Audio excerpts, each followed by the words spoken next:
All right. Hello, everyone. Good to see you. Happy Wednesday. We are here today for the meal prep masterclass. This is one of my favorite topics. And as we're waiting for people to jump on, whether you're watching this live or whether you're watching this on the replay, I know it's midday. And for a lot of you who work, watching it on the replay is the only way you're able to attend. So I appreciate that. And there's a number of you that I will share the replay with.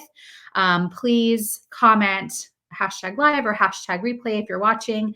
If you're hopping on now, put your name inside of the chat. I'm going to actually pull up Facebook as well because I can't see on StreamYard who it is that's watching.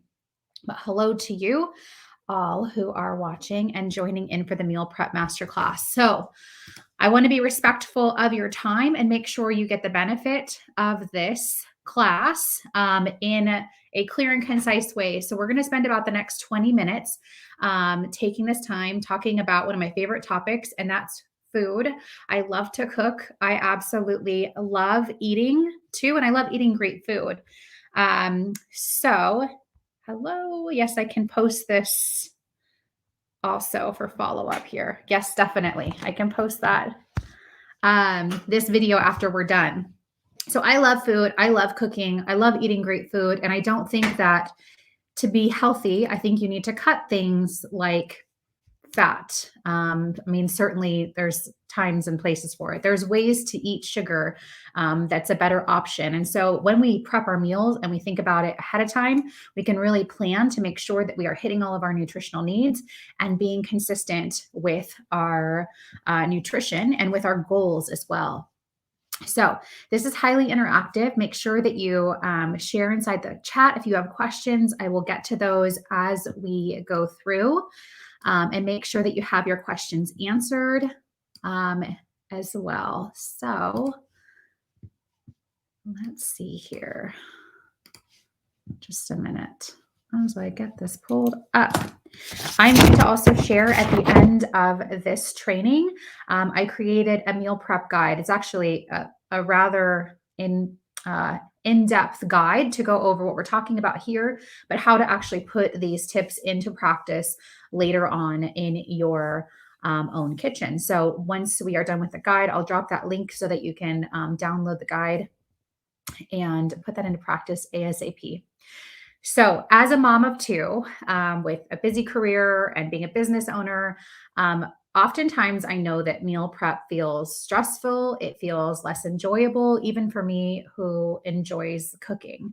And I know that not everyone loves to cook. And I know that not everyone really enjoys the process. So when we talk about meal prep, it should be something that doesn't take a lot of time, still allows you to eat great meals, and allows you to continue hitting your health and your wellness goals through your nutrition. You know that you can spend all of the time in the gym, you can get to the gym 5 days a week, but if you're not eating in a way that supports your health and your wellness and meets your nutritional needs, you aren't going to see the results that you really want. So in order to achieve success with meal prep and cooking, we have that 2-part guide and also this meal prep masterclass. All right. So today it's really important that we spend the majority of the time talking about how to not meal prep in a way that takes a ton of your time or that feels stressful or that wastes a lot of food, wastes your time, wastes money, all of those things. We want to cut down on that. If you don't like to cook, no big deal. I also have some tips for you at the end of the masterclass as well, because again, I know not everybody loves cooking. And I know that there definitely is a time and a place for even me to buy some packaged meals or some that are already like prepped so that I don't have to do the work. So as we mentioned before, some of the benefits of meal prep, including reducing the amount of time you will spend shopping, cooking, and planning meals. And this is huge. Again, we have other things going on. We want to make sure that the time we're spending in the kitchen is focused and intentional and creates great results. It can also decrease the stress that we have around eating and prepping. I know that there's a lot of stress that can happen when we are maybe don't know what we're going to eat or feel like we shouldn't be eating out. And so, this is definitely a way that we can use these tools to make us more successful when it comes to getting to our goal and staying there. All right. Certainly reducing food waste. I try never to throw food away. Number one, it costs too much money. It's terrible for the environment. And for me, it is such a um, hey, Kristen, good to see you. Oh, and Kirsten too. Awesome. Lovely to see you, ladies. Um, so we can reduce our trips to the grocery store and again, reducing food waste, which is, in my opinion, just such an important thing. All right. Let's see here. Another piece of meal prep and meal planning. So, if you have health goals and nutrition goals or weight loss goals or just physical performance goals that you're trying to hit, one of the biggest benefits of regular meal planning is its ability, like when we're eating regularly and when we are hitting our balanced a balanced plate or balanced nutrition from like a macro perspective or even from micronutrient perspective, we have less cravings, we're less likely to binge, and we're less likely to eat foods that are going to derail us from our overall goal. All right. So, how do you do it? The first thing that I start with every single weekend is a quick sketch about what it is that we want to eat for the week. Maybe I've looked at sales. Maybe I kind of have an idea of something that, you know, definitely some standards that are constantly on our list. Things like tacos are always an easy thing and always make everybody happy in the family and are super simple to prep. So I take a simple sheet of paper and I create my list for the week. So I quickly sketch out Monday through Friday. And I also put down any meals that I know that we will eat out, right? We like to eat out one meal a week. And so typically I'll put that on like Friday or Saturday night, depending on what's going on. It's certainly okay to eat out. If you like to eat a brunch out every single week, like make sure you put that on your list because I think it's important when we're really working to hit our goal that we give ourselves the space to enjoy and to do the things that we love. And certainly you can get to your goals while still eating out. Ideally, not more than one or two times a week. So Sunday, I like to prep one piece of our meal for the week. And so after I've kind of sketched out some ideas for about 2 days, I like to pick two proteins. So chicken's always an easy thing to prep in batches. Things like ground beef.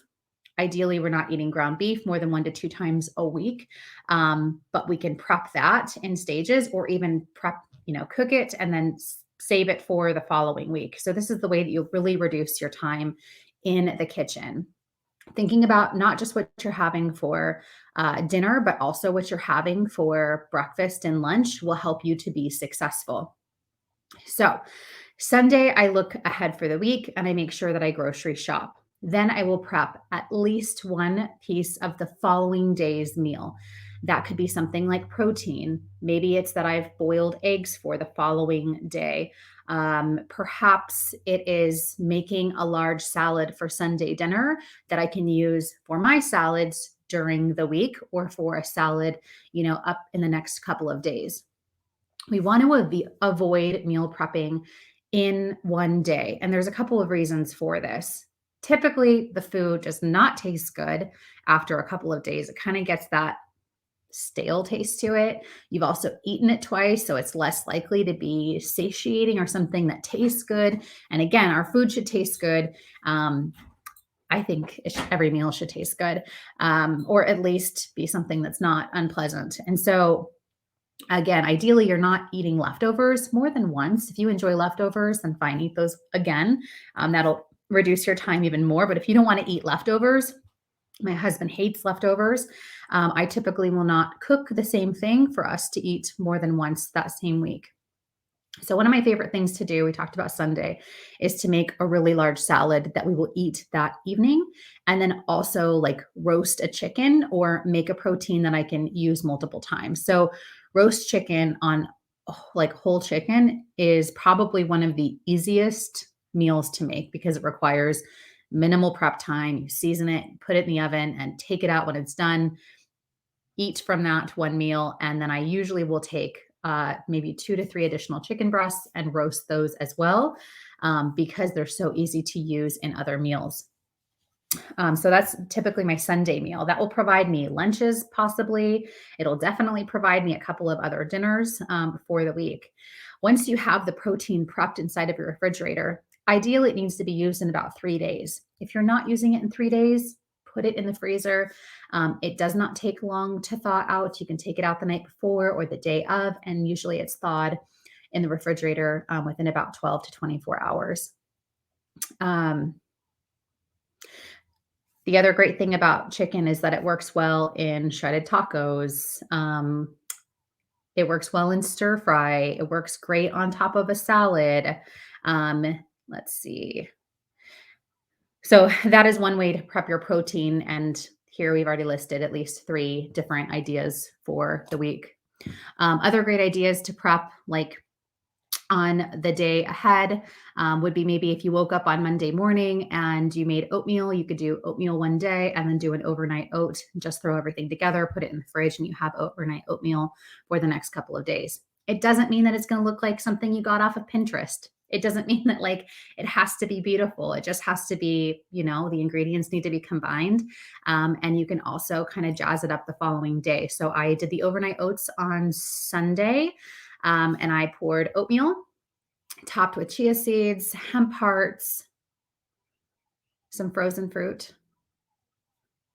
Oh, and flax seed. And then I poured oat milk over top of it and stuck it in the refrigerator. I then added some fresh chopped fruit the day of and also some nuts. And again, that kind of jazzed it. Oh, and honey. And that jazzed it up for the following couple of days when I ate those overnight oats for breakfast.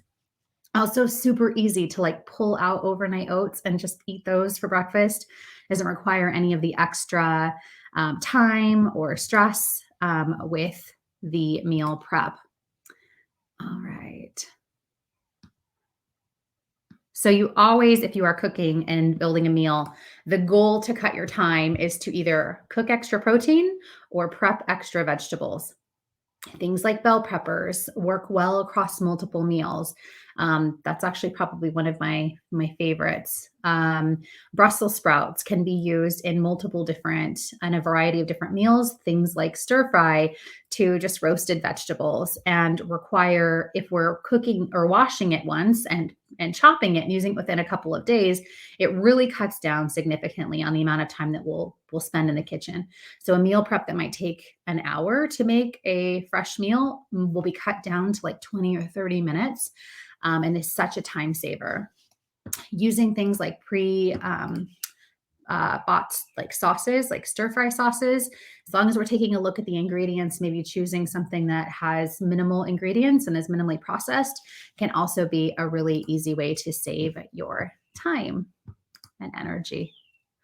All right, guys, feel free to put any questions on as you have them, or say hello. Let me know if you're watching live or tuning in later. And we are going to head into the next portion here. And I will, in that guide, those 2 guides that I'll send, I have an example of an entire week of how I structure my cooking versus using leftovers versus prepping vegetables, so that you can see some really easy ways to prep ahead of time. All right. Let's see here. So the next tip that I have for you is, if you're somebody who has not been cooking long or is new to meal prep and really wants to improve the ease and skill that you have in the kitchen, my suggestion for you is to start investing about $10 to $100, and maybe even more depending on what you have in your kitchen, each month, so that you start to see the time that you're spending reduced. Having tools like a really good kitchen knife, like you don't need a whole set, you just need one knife. And I prefer like one excellent, Japanese knife is what I like to use. They run anywhere from $100 to $300, but it will last you forever if it is taken well. So having a really good kitchen knife, having a crock pot is also essential in my mind when it comes to meal prep. Having a blender doesn't have to be something fancy, but just a blender to have in your kitchen for sauces and smoothies and other uh, dressings, those types of things is also essential in my mind. And then the other thing that you have to have is something to store all of your food. And so, food storage, things like glass lock containers, again, they last forever. I've had one set since my husband and I started dating for like 15 years. And you can get the lids replaced, but they really hold up much, much better than like the old plastic Tupperware that like gets really gross and, just is leaching all kinds of awful things into your food after you put it in the microwave. So having those necessary tools will definitely help you to decrease the time that you're spending inside of your kitchen. If you are more advanced and you want to hear about some of my favorite tools for the kitchen, then we can talk about that as well. All right. So the last piece that I really wanted to emphasize when it comes to meal prep is making sure that we always have something with us to support our goals. So I really think that if we're leaving and we know it's not around a meal and it's likely that we could get hungry, we need to be taking something with us. We need to have an apple in our bag, an orange, a banana, maybe a beef jerky stick. The dry fruit and nut packs, like the single packs, if you haven't been to Trader Joe's, they sell these already prepped. Grabbing one of those is really crucial because if we're out and we're hungry and we've got a bunch of things going on, we're more likely to hit up a drive-through or order takeout on our way home. I actually felt exactly that way yesterday. I didn't have dinner prepped and the kids were tired. Thankfully, my sister saved me and she sent me home with some food that was already made that she had already prepped. But it really just helps us to stay consistent with our goals. And it also, when we're eating food out, we don't know truly what's in it, especially when it's fast food. So these are some tips to help you be more successful when it comes to meal prep. All right. So one of the big questions that I get is like, Julie, I don't like to cook. I don't want to spend time in the kitchen. And that's fine. I think everybody should know how to make meals for themselves, especially like if you don't have kids and it's just you in the house, you could typically get away with like some easier pre-prepared meals or just like buying meal kits and meal delivery services where the food's already cooked. There's lots of great options. So it's not a shame if you don't like cooking, then just order your food from a company that you know is using good quality ingredients and has fit food. And if you need recommendations on that, I have some suggestions for those companies as well. There's lots of people who are cooking locally who are dropping off and preparing meals weekly or bi-weekly. And then the other piece is never underestimate, I should say, never underestimate the either deli for pre-prepped food, like when you're in a bind, getting some of those items that are made in store can be a much better idea. And then the other piece is the salad bar. Like the salad bar from Whole Foods or Fry's has a great salad bar. If you're thinking about things like a stir fry, you don't necessarily have time. They already have bell peppers cut up, carrots cut up, other things that can be tossed into a stir fry, spinach or bok choy, those types of things already cut up. And so just that can help you reduce your meal prep time and still eat foods that are fresh and also in line with your nutrition and fitness goals. All right. So let's see. Okay. So Kirsten.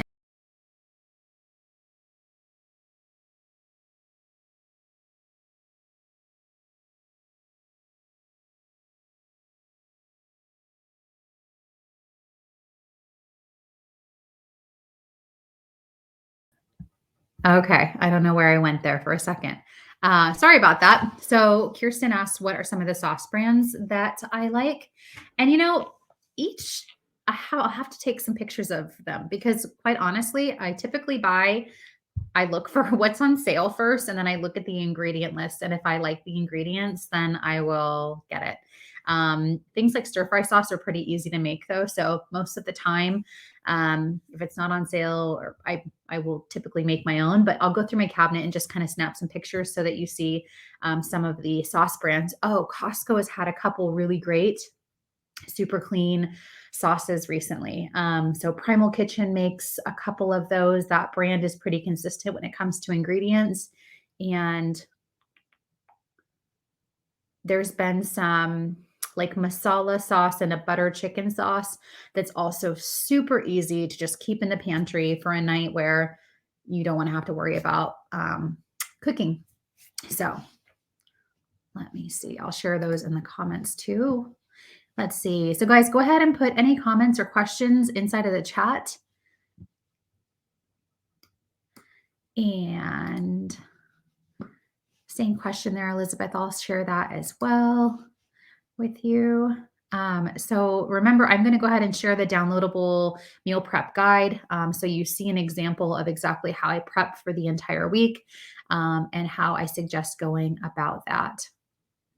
And one of the things, I don't always meal prep, but I always follow the principles of this meal prep, meaning I always cook extra protein and I always have vegetables to some extent washed and chopped and prepped so that it makes a meal easier or so that snacks are readily available for myself or for the kids.